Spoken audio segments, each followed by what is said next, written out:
Karoline, the DOJ and FBI have now concluded there was no Jeffrey Epstein client list. What do you tell MAGA supporters who say they want anyone involved in Jeffrey Epstein's alleged crimes to be held accountable? This administration wants anyone who has ever committed a crime to be held accountable, and I would argue this administration has done more to lock up bad guys than certainly the previous administration.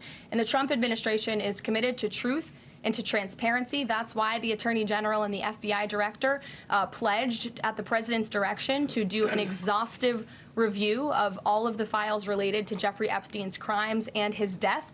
And they put out a memo in conclusion of that review.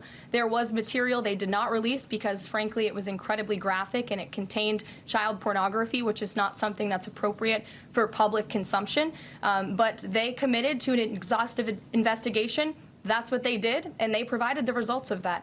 That's transparency. Follow up on that, Sure. Caroline.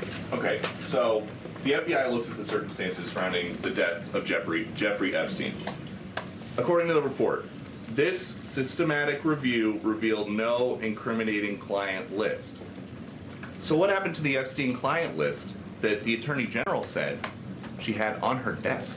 Well, I think if you go back and look at what the Attorney General said in that interview, which was on your network on Fox News. I've got the quote. Go ahead. John Roberts said, DOJ may be releasing a list of Jeffrey Epstein's clients. Will that really happen? And she said, it's sitting on my desk right now to review.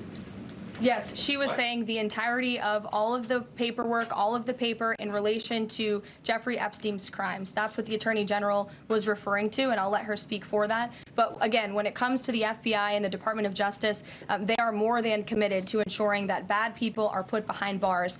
They have an operation going on right now called Summer Heat, which has our murder rate trending in the lowest direction in United States history. Their emphasis on violent crime and locking up violent criminals has led to the arrest of 14,000 violent criminals. That's a 62% increase from the same time period last year. So this Attorney General and the FBI Director are committed to putting bad people behind bars where they belong.